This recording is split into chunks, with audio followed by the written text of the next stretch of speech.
Good morning everyone. आज एक नए सवाल के साथ सर आसिफ जॉर्ज। आज का जो सवाल है, जो 9th की बुक है हमारी साइंस ग्रुप के लिए, उसकी एक्सरसाइज 2.4 और उसमें क्वेश्चन नंबर 2 है जो दिया गया है कि शो दैट।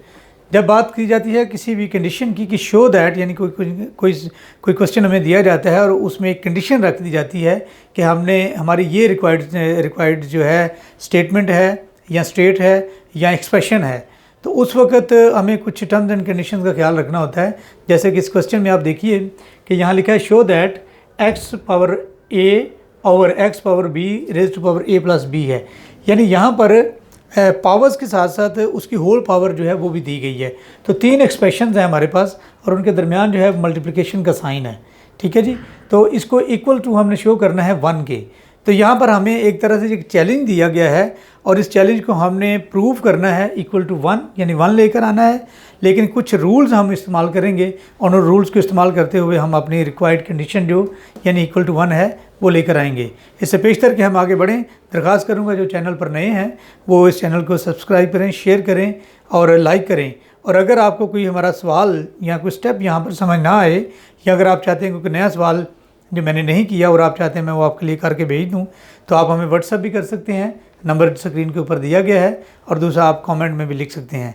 तो आइए सवाल के सोल्यूशन की तरफ चलते हैं। यहाँ पर देखिए तीन हमारे पास जो है वो एक्सप्रेशन दिए गए हैं और तीनों के अंदर एक वेरिएबल यूज़ किया गया है जो कि सेम वेरिएबल है एक्स की पावर जो है हर वेरिएबल के अंदर, आई मीन कि हर एक्सप्रेशन के अंदर वो डिफरेंट है। तो यहाँ पर आपको रूल या लॉज ऑफ एक्सपोनेंट जो हैं उनका इस्तेमाल करना है। लॉज ऑफ एक्सपोनेंट जो है वो कुछ 6-7 लॉज ऑफ एक्सपोनेंट हैं जो डिफरेंट कंडीशंस में हमें हेल्प आउट करते हैं ताकि हम अपनी जो रिक्वायर्ड फॉर्म होती है, जैसे कि इसमें हमने 1 लेकर आना है, इस तरह की कंडीशन में वो हमें मदद करते हैं। तो एक रूल हम यहाँ पर यूज़ करेंगे लॉ ऑफ एक्सपोनेंट या लॉ ऑफ पावर भी। एक्सपोनेंट, पावर या इंडेक्स, ये 3-4 वर्ड्स जो हैं वो इस्तेमाल किए जा सकते हैं इस टर्म को यूज़ करने के लिए या समझने के लिए। तो अगर यहाँ पर आप गौर कीजिए कि यहाँ पर मैं थोड़ी सी बात आपको समझा देता हूँ कि जब हेल्पिंग कॉलम में हम आते हैं तो यहाँ पर x दिया गया है, तो x अगर a है तो इसको हमने एक्सपोनेंट कहना है। ये हमारे पास जो है वो इसका एक्सपोनेंट है, जबकि ये जो है ये हमारे पास इसका बेस बन जाती है, ठीक है। तो एक्सपोनेंट का एक रूल है, लॉज ऑफ एक्सपोनेंट, वो ये है कि जब भी हमारे पास बेस एक जैसी होती है तो पावर को अगर हम कंबाइन कर लेना चाहें तो हम कर सकते हैं। मिसाल के तौर पर यहाँ पर x है और यहाँ पर x पावर a है, और चूँकि दोनों बेसिस एक जैसी हैं, जैसे मैंने यहाँ पर आपको बताया कि x जो हो बेस है, तो यहाँ पर देखिए कि पावर डिफरेंट है लेकिन दोनों की बेसिस चूँकि सेम है, इसलिए क्या है कि जब मैं ये वाली बेस ऊपर लेके जाता हूँ तो रूल ऑफ एक्सपोनेंट के मुताबिक या लॉ ऑफ एक्सपोनेंट के मुताबिक जब ये वाली पावर ऊपर जाएगी तो इसका जो साइन है वो चेंज हो जाता है और इसको हम कहते हैं माइनस साइन, यानी a माइनस b ये हो जाएगा। तो इसकी जो होल पावर है वो एज इट इज़ रह जाएगी। सिमिलरली अगर नेक्स्ट में जाएं तो x को 1 टाइम लिखेंगे, यहाँ चूँकि दोनों बेसिस सेम है, x 1 टाइम आएगा और इसका जो पावर है यानी b माइनस सी, होल पावर बन जाएगी b प्लस सी।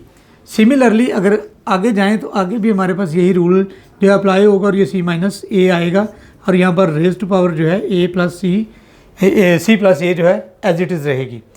एक और रूल जो है उसको पावर रूल हम कहते हैं, या एक फॉर्मूला भी हमारे पास है कि जब कभी हमारे पास कंडीशन होती है, ये आप हेल्पिंग कॉलम है और यहाँ पर आप ये देखिए कि अगर a plus b into a minus b हम लिखें तो इसकी इक्वल फॉर्म जो आती है वो आती है a square minus b square. यानी एक फॉर्मूला है कि जब हम दो एक जैसी एक्सप्रेशंस को मल्टीप्लाई करते हैं, उनके दरमियान जो है प्लस और माइनस का डिफरेंस आता है, तो उसका पूरा फार्मूला बनता है a square minus b square.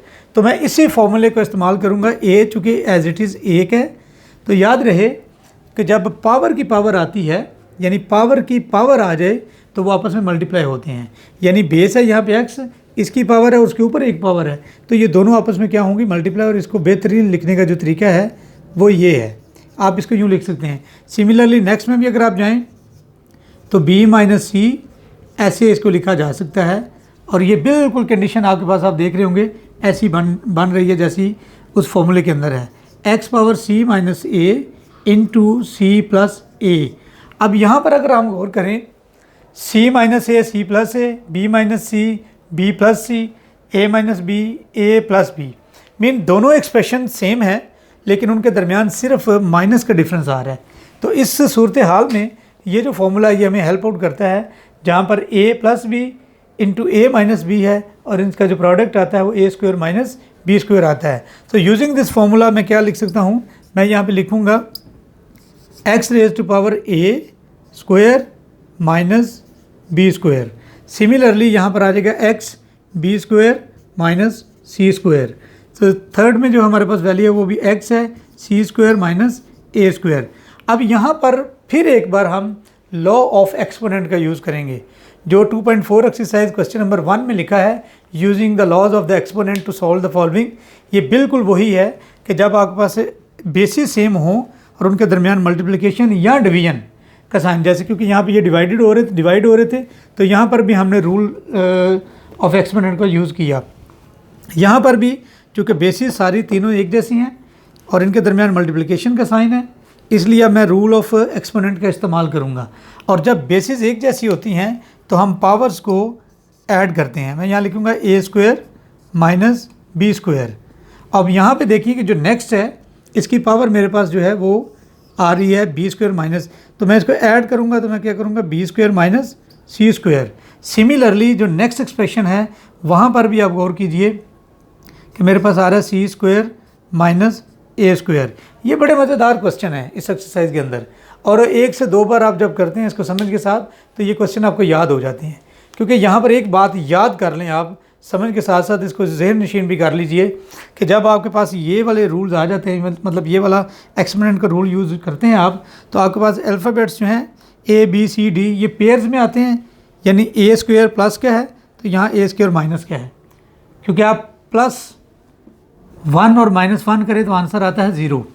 तो बिल्कुल ऐसे ही आपने लिखना है, माइनस स्क्वायर बी स्क्वायर है और प्लस बी स्क्वायर है, ये भी कैंसिल, माइनस सी स्क्वायर है तो प्लस सी स्क्वायर कैंसिल। अब ये सारे जब कैंसिल हो जाते हैं तो यहाँ पर मैंने आपके सामने एक बात कही है कि जब आप +1 और -1 को लिखते हैं तो उसका जो टोटल आता है वो 0, यानी उसका जो अल्टीमेट आंसर आता है वो 0 आता है। तो इसका मतलब ये सारे के सारे जो हैं ये कट गए हैं, तो इनका जो पावर आ गई है वो आ गई है 0, पावर आ गई है क्या 0। अब यहाँ पर ये बात समझ में आने चाहिए हमें कि यहाँ पर एक और लॉ ऑफ एक्सपोनेंट हम यूज़ करेंगे। लॉ ऑफ एक्सपोनेंट बिल्कुल ऐसे ही यूज़ करना है आपने कि जब किसी भी एक्सप्रेशन की पावर 0 हो जाए, किसी भी एक्सप्रेशन की, तो वो इक्वल टू 1 होता है। और ये इक्वल टू 1 क्यों होता है, क्योंकि ये भी लॉ ऑफ एक्सपोनेंट है। और इसका मैं सिर्फ आपको हिंट दे देता हूँ, अगर x power 1 divided by x power 1 है तो इज इक्वल टू ये 0 इक्वल टू 1 आएगा ये, यानी ये इस तरीके से ये 1 आता है। तो आप एक्सपोनेंट के लॉज जो हैं उनको रिवाइज कर सकते हैं, या किसी वक्त मैं इन तमाम लॉज पर एक अलग से वीडियो जो है दे दूंगा ताकि आप उसको भी और अच्छे से समझ सकें। तो यहाँ पर याद रखने की जो बात है वो ये है कि जब भी कभी एक्सप्रेशन की पावर 0 आ जाए दैट बिकम्स इक्वल टू 1। सो हम कह सकते हैं which is the required form, ठीक है। और यही हमें चाहिए था एट द एंड कि जब हम शुरू करें यहाँ से, इनको जब सॉल्व करें, सिंप्लीफाई करें, तो एट द एंड हमें प्रूव करना था कि इसका आंसर जो है वो क्या आना है 1। तो हैंस हम कह सकते हैं hence it is proved that कि जब ये वाली सिचुएशन होगी इनकी सिंप्लीफाई करेंगे तो हमारा फाइनल आंसर जो है वो 1 आएगा। तो इन ऐसे क्वेश्चंस को करने के लिए बेहतरीन तरीका ये है कि आप रूल ऑफ एक्सपोनेंट जो है उनको एक बार रिवाइज़ कर लें। जब आप रिवाइज़ कर लेंगे तो यकीनन ये क्वेश्चन आपके लिए इजी हो जाएंगे। आई होप कि आपको ये क्वेश्चन समझ आ गया होगा, और आइंदा आपको इस तरह क्वेश्चन आए, चाहे थोड़ी सी डिफरेंट पोजीशन या सिचुएशन भी दे दी जाए, तो आप ये क्वेश्चन करने के काबिल हो जाएंगे। Thank you very much.